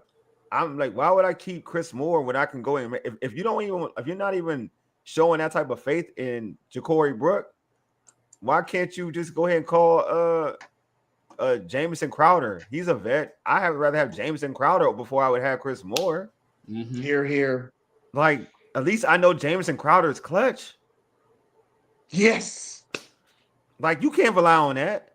Like, you dropping that pass? Oh, bro, I'm not having you. I'm not having you on the football field when I need that you. would have been replayed everywhere. Yeah, I'm not having you on the football field when it's needed. Say they lost the game. Easy. Say they lost the game. They say the Chargers came back and they lost the game, and we're gonna remember that play. Nah, man. Nah, you can't have him. No, you can't reward that. That's to George's point. Like why? Oh, to your point, I think like Glen, like to your point, like why do we keep certain people and not and why do we keep certain people around when we obviously see there's an issue? Mm-hmm. Like this is not like you don't have to be a rocket scientist to be like watching it and say you got to know the intricacies, the little minor things in football. Like you can look at it and say he drops passes. Like no, he drops passes. That's what he does. That's not maybe he's not running the right route or this, that, the other. No, he drops passes. That's pretty simple. That play was almost as good as the New Orleans touchdown. Yeah. Yes. And it's just, and I mean, but that's also the fact that Jayden was making a play like that and then made some of them other throws he made. Yeah, he's back, and the league better be worried because that's the elite level Jayden. That's the Jayden that's up here. Yeah, this is for Deluxe. Deluxe says, have you heard Debo talk about Noah? He's a beast and would be paid a lot more if he stayed healthy and consistently. A low risk contract for high reward production if on the field. All right, this is the thing. I totally agree. Like, I think when he's on the field, he does have some positive attributes about him. And I'm not saying he doesn't, but the problem is he's just always hurt. He's just always hurt. Like, and I can't rely on something. Like, I can't rely on somebody who's always hurt. I get what you're saying, like low risk, high reward. I get it. I know what you're saying, but like you're taking a roster spot and you're never really, and you're always hurt. Mm-hmm. Like you're always hurt. Like this is not like I hate that, and I hate saying it because I'm one of the people that don't believe in the so-called injury bug type of thing, but it annoys me. Like it, I mean, it's the truth. It's real. It's annoying, and it's real with him. It's real with him. Like he's always hurt, and it's everywhere. It's with the Texans, it's the Cowboys. It's everywhere. Like now and here, like he's always hurt. It is what it is. Mm-hmm. The best ability is availability. Yeah, they have more overcrowded because he's more of an outside, but I mean. More plays inside too. I mean, I don't need him outside. I got Jeremy Lane. I got Jalen Lane. I don't need him outside. I'm not gonna lie to you. Moore is not even like that type of outside dude that is like awesome. He can play inside. Truth be told, he's probably better inside. I'm not gonna lie to you. He's probably better inside. And he's not even that good. Like I'm sorry, he's not good enough to keep on the roster. Oh, you watch the Patriots game? I'm not watching the Patriots game. They're not over him. They do that running back by committee. That's like that Patriots way crowd. They can't stand. Ramondre fumbled though, so it's time to be giving Trayvon the ball. That's our guy. They're not over Henderson. They just run that Patriots way crap. I hate that style of football too. The Patriots way. It's so like do your job. Or team friendly. It ain't going so hot for Bill down in Chapel Hill. Yeah, it's like so team friendly. You know what I mean? Bull crap. I hate it. It's like it's like code for like you're playing great team ball or something. No, you're not. You're being selfish. That's what it is. Give my man the ball. Not comparing ability level, but Percy Hart. That's different levels. See, as I'm talking about, it's all right. Percy's a different level, though. I know what you're saying. That's true, but Percy's different. That's all pro talent to compare it to Noah is just Noah Brown ain't taking no kickback in a Super Bowl for a touchdown. Or Percy is was the ultimate weapon. Like Percy was the ultimate weapon. Like you couldn't there's players to this day are trying to still be like Percy Harvin. Percy Harvin was that dude. Yeah, like I ain't doing that. He playing high school ball in Virginia Beach. Playing high school. You were hearing about Percy Harvin in other parts of the state because he was that good. I know what you're trying to do. I know what you're trying to say, Deluxe. I get it. I'm saying there's levels to this though. That's all I'm saying. There's talent. There's certain talent you're willing to wait it out for, and there's certain talent that you're like, nah. Like all I'm saying, the level is like, okay, I'll use another analogy, another one. It's gonna be like my own way of doing it. Like, all right, I love Sanaa Lathan, right? So I'm going, girls. I love Sanaa. I'm in love with Sanaa Lathan, right? That's like, I don't know. She's top of the top. She's top of the top. All right, and I love Halle Berry, right? But there's levels. I heard Halle. I think Halle Berry is a better example. I'm gonna use Halle. I love Halle Berry a lot too, right? But I've heard she's crazy. Like I heard she's super crazy. Like she's super crazy. I heard that in the past. Like David Justice said she was crazy. Like when I was young. Yeah, David Justice. I remember this though. But still, all right. There's level of crazy that you're gonna deal with in life. You know what I'm saying? Halle is so bad, you're gonna deal with her level of crazy. Like you're just gonna deal with it. Like I'm gonna deal with Halle Berry if she's crazy. I'm gonna deal with it because she's so bad.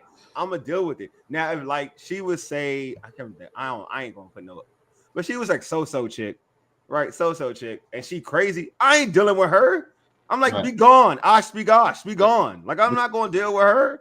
Yeah, I feel you. Deluxe, to your point, man. I was a Noah. I'm a Noah fan, right? If you go back to some of the shows last year, I was the one who was saying that Noah was catching all of Jay's balls. But my thing is too, and this is it's the next guy up mentality, right? Yeah. I mean, if you're not seen, you're not heard, you're not playing. Is what have you done for me lately? Mm-hmm. And Noah hasn't done anything for this team since he caught the Hail Mary catch. And that's one of the things that you look at. You know, how can this team get better? You bring in the Ja'Cory, or you bring in the Brooks, right? Mm-hmm. You bring in Ja'Cory Brooks to make this team better because Noah's not here. I mean, I'd even take it today. You bring in a Deebo Samuels because Terry McLaurin is not playing, right? So when Terry come back, he steps up. If Noah comes back and he can be that guy, right? That Deebo talks about, let him be that guy. But the problem here, he has not been healthy here in Washington. He has not done anything besides catch a Hail Mary pass for this team. I'm sorry. And I mean, I wish the guy much health. I hope he stays healthy wherever he goes and get healthy. But Washington needs a good receiver now because Chris Moore can't keep dropping footballs. I'll say this much too, though. I ain't gonna lie. Like with the emergence of Lane and Luke.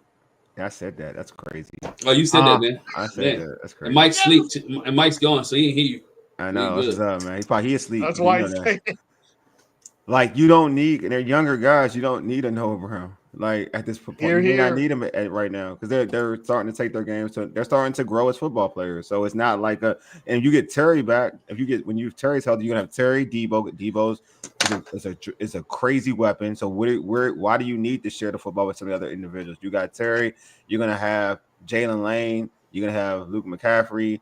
You are having enough weapons where you don't really need to have him on the football field for real. Good point. That's all I'm saying. Yeah. Santiago's here though.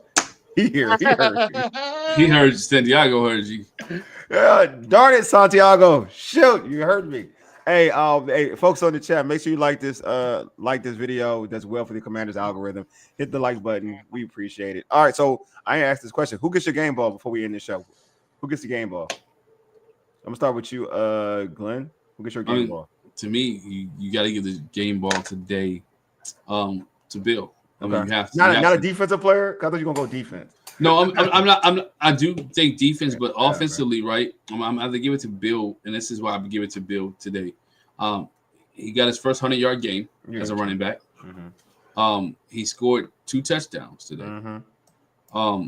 He only had 14 carries. So he had 111 yards on 14 carries, which means his average was well over 5 yards a carry. Mm-hmm. And so that's why he gets it. Defense helps set things up. Offense knocks it in and put it into the end zone. So, and then his touchdown run came in a big key situation, right? Mm-hmm. On that third down, on coming out of the halftime, with opportunity to go up and take the lead. And he was I believe it was like a 3rd and 2 or something like that, 3rd and goal. Yeah. He was able to get into the end zone running wide, and that really set the motion for where Washington Commanders ended up at the end of the game. So I have to give it to Bill. He gets my game ball just because 100 yards And then not to mention him having George, you talked about in the pregame, him catching the ball out of the backfield. And I think they dogged him a little bit about not catching the ball last week. Mm-hmm. I mean, all he could do was block. So this week he shows you know what? I'm working on my game. I'm improving my game. And so, 39 yards out of the backfield today. So, Bill 111 yards, 2 touchdowns, 14 carries, and catches for 39 yards. I like it. George, your game ball. You can keep it. You can go Bill. You can go Bill too. You no, and I have to double up for this reason because I'm seeing this on social media, and we got to nip this mess in the bud. And I ain't talking to anybody in this room because y'all know better. I'm seeing people say Bill Crosby Merritt and Bill Merritt. Wrong. It's 3 things. There's 3. Ja'Cory Crosby Merritt, Bill, or JCM. Mm-hmm. This Bill Crosby Merritt and Bill Merritt stuff. Wrong answer. Strike 1 in Family Feud. We're not having this. We're going to call this young man by his proper name or his proper nickname or the 3 initials. We're going to put some respect on his name. Ja'Cory Crosby Merritt or Bill. We ain't mixing the 2 of them up. I'm seeing it all over social media. People got to quit doing that. I'm gonna start quote tweeting and blessing people out for this. And I know I sound like a scold and a school marm, but I always believe you got to call people by their proper name or by the nickname they go by the most often. Sure. Right. And he doesn't go by Bill Merritt or Bill Crosby Merritt. He goes by Bill. So let's just keep it there. Corey Crosby Merritt or Bill or JCM, which I may be the only person to use that. Yeah, man. This is the way he avoids guys with his zigzags is Santiago. He gets us so many yards that would be no gain or 1 or 2 yard losses with Brian Robinson or other running backs for that matter. Yeah, let's leave Brian Robinson alone. Y'all, you're just being so mean to Brian Robinson. You know what I'm saying? It's so messed up. Jeez, what do you do to y'all? Some of y'all like this man, like, dang. So all right, I'm just playing. He said Deluxe said game ball to Quan Martin forced the yep, I agree. That did change the play. Good one, Deluxe. Yeah, that his vision is crazy. I agree with you, Paul. Bill has made me a believer, a big time believer. I could choose Bill. That'd be easy. I mean, that'd be a route to go with. Deluxe chose Quan Martin, but I'm biased. I got your favoritism. I'm not gonna lie. Go, man. Go blue, Mikey. You know what I'm saying? Do what you do. Made up for a huge mistake early. Yeah, exactly. And interception number 2 leads the team in interceptions. If you need a guy to get picks, you need a guy to get turnovers. Mikey's your guy. You know what I mean? So I just like to say that, Mikey, because I know that there were some people out there, and I was disappointed in I'm not disappointed in Mikey's play. I'm just disappointed how they're using Mikey. But Mikey came and had that big interception. Mikey was tackling. He would look good that first drive, other than that dumb offsides, like going offsides on that field goal kick. But he looked aggressive. He looked real motivated. That's all I'm watching Mikey today. He looked very, very motivated. Obviously, truth be told, if you're telling me I'm just going different, who I really think should get the game ball for real is definitely Bill. But I'm going to just go different for this segment, and I'm going to go with Mikey just because I felt like Mikey played with a different type of energy, and he played well. And I will say this too. If I could give a game ball out, I would give it to like another game ball, like a team-ish game ball or something to that, a group game ball. It would be to that last year's draft class. I know that Todd. No, I know that Todd came and said he wasn't impressed with it, and that's cool, like everybody's opinion. But I think in today's game, they all made the guys that were featured made impact. They made some type of impact in the game. Like I thought Jerzon was great. Like to me, and I want to see Jerzon play more. I thought Mikey was Mikey. Jayden was Jayden. Then you look at like Jordan McGee. See, he flashed. I'm sorry. Just say it was what it is. It's a different type of speed and to play with a confidence that you see. Like the thing that I liked about Jordan McGee, and he identified the play and went.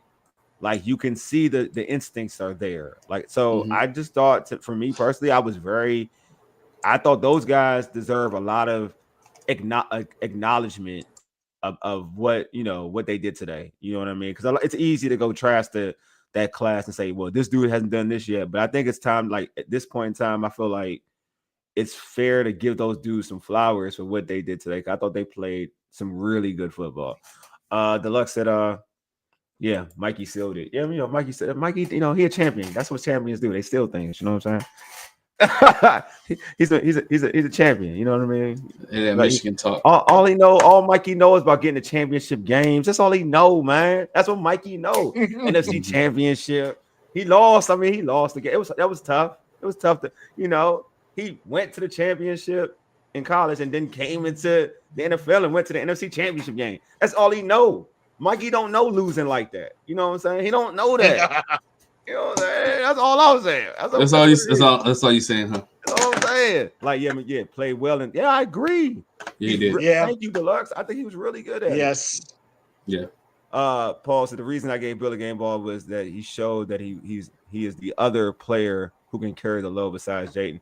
Yeah, he did carry the load. That's what I'm saying. He was Superman today.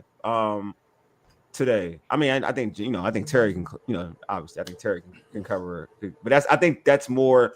Terry's going to always be dependent, like a wide receiver is always dependent on the quarterback. So I guess to your point, Paul, you're right. Because Bill can do it on his own, just like Jayden can actually do it on his own.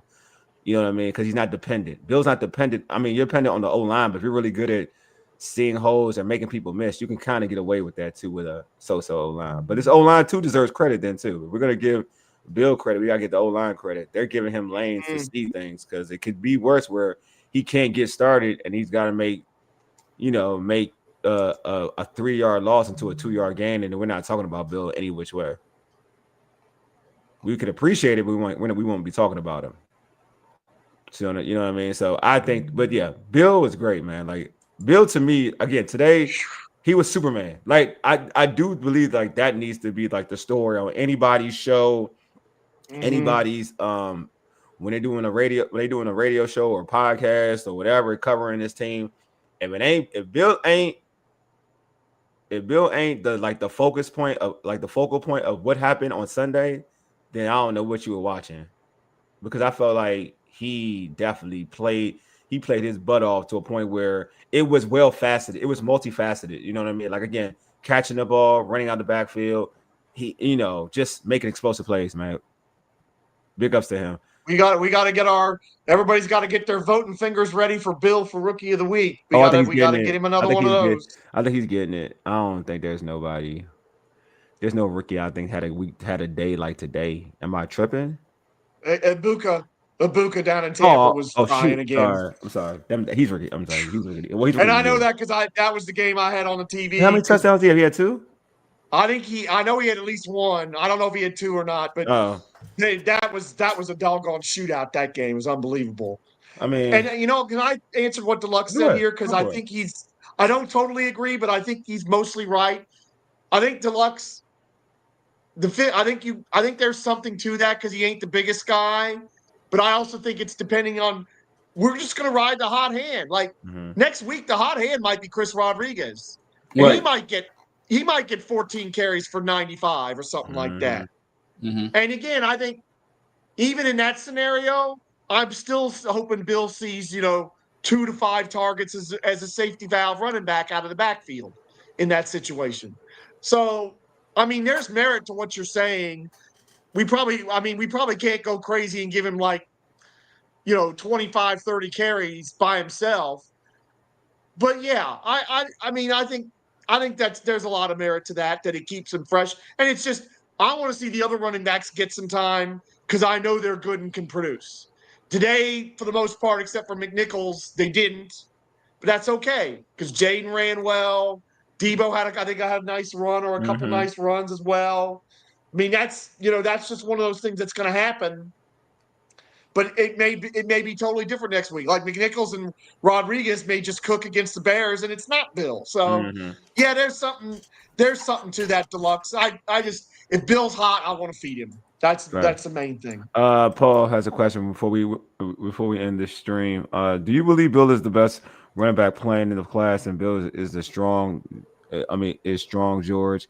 He can carry the ball 20 to 25 times, but you right with the running back by committee. I still think Henderson's better than Bill. It's not a knock on Bill. I think their situations are different. I just feel like when you're playing, Bill gets more touches than Travion like that for real. So I don't know how to explain it. Like he's featured more than Travion. I told you, they want to run it. They have Stevenson, who was a 1,000-yard running back. So they obviously had loyalty to him because he's been good with them. You got what's the old boys play for us? Fumbler. Antonio Gibson, who they feature, and then you got him. Then you got Henderson. So it's like they're really putting they're slowly, gradually putting Travion out there. It's different. Like I mean, I'm not gonna. It's no knock on Bill. I think Bill's like that, but Travion is like there are other backs. Shoot, I mean, I'm not gonna lie. I think the Raiders, Gentry's better too. I think Gentry's like that. Yeah, and Gentry. I mean, I don't know about today because they got blown out. Yeah. But Gentry was starting to cook against us. Yeah, Gentry's good. Like Gentry already had his 100-yard game. He just needs any kind of if he was behind this offensive line, Gentry would be cooking. Yeah, if Gentry had Cliff, he'd be cooking. Yeah, if Gentry had Cliff, he'd be cooking. Like I'm just saying, like this. I mean, it's no knock on like. But Bill is making a case for himself. No. Bill is great. No, he's one of the best backs. He's one of the best rookie backs. Period. I'm just saying, like people, we tend to like. It's almost like all right. It's like this. Like some folks, I'll give you the Barry Sanders Emmett debate, right? Like if you put, like I always told folks, like some people like even question Emmett being better than Barry at the time. I was like, no, he's not. It's not even close. Because he's like, well, Emmett wins and this, that, and the other. I said, you put Barry with Emmett's line, with that legendary Cowboys offensive line, Barry Sanders getting like 3,000 yards. Like it's not even like you think that Emmett is in the discussion. You put Barry in that line and you're getting 3,000 yards. That's not even a discussion. That's not even Emmett wouldn't even be in the discussion of nothing compared to Barry. Like to be by honest. The way, Ibuka 7 catches, 163 and a touch. I saw it. So yeah, like no, he's got it. That's his week. It's his week. but that's my point. Like, you know what I'm saying? So it's not like everybody, like being in a situation is different. You know, that's all I'm saying. Like, even like when we talk about like wide receivers, it depends on your quarterback. Your rookie wide receivers depends on your quarterback. Like if you're playing with, say, one of the best quarterbacks in the game, and you were like one of the best quarterbacks, and you're a talented rookie wide receiver, chances are you're gonna have good numbers. If you play with a trash quarterback and you still wanted more talent, and you may be more talented than the other person, you may not put the same numbers as that dude with the franchise great quarterback. You know what I'm saying? Don't mean you ain't better than that dude, just that you playing with a better quarterback. Mm-hmm. That's all. So I don't go into, but it's Bill is a superstar type. I mean, he's a star caliber player. That don't mean I'm not taking that away from him. He's a star caliber player. Plus, he has a great story. Oh, amazing story. It's the story, because we know in the world, I mean, in entertainment or TV, your story makes a difference, right? Yeah. His story is good. Not saying other guys' stories not. Travion got a great story as well. But again, Bill has that story, and he's playing on a team that already had enough hype, right? The New England Patriots team didn't have the hype that the Washington Commanders had. That's right. The New England Patriots team doesn't get the TV time, or not getting the TV time that the Washington Commanders are getting. Look at all the primetime games the Washington Commanders get. You don't think next Monday, when they play the Bears, they're not going to be a feature on Bill? Oh, they're going to. Oh, it's coming soon. If not next Sunday, it's going to be soon. Yeah, next Monday. It's a Monday night game. Monday night game. Monday night. Oh, they're going to do. They do. Yeah, you're right. They do. Monday night game on feature on Bill and return of Jayden Daniels. So Bill's going to get that because he has all the prime time, and the New England Patriots don't. So that's a good point. They're definitely going to do a feature on him. Yeah, they definitely are. But anyway, folks, man, appreciate y'all pulling up, listening to us, man. You guys, like y'all like us. Y'all really like us. Thank you. Yeah, appreciate y'all. You guys listen to us, man. When we do, we definitely appreciate it. We're gonna be back, as you know, Thursday. Mm-hmm. We'll have we'll think of a topic. Okay, it may be about the Bill story. Who knows? It could be the Bill story. We'll see what happens. Let's see what happens this week. Yeah, we'll see what happens this week. We appreciate y'all for pulling up. Anyway, you've been listening to All Burgundy and Gold, Errrything, powered by Fox Sports Radio 96.9 FM and 1340 AM, Hopewell, Virginia, and the Urban Sports Say for ages. Deuces. We are out. Peace.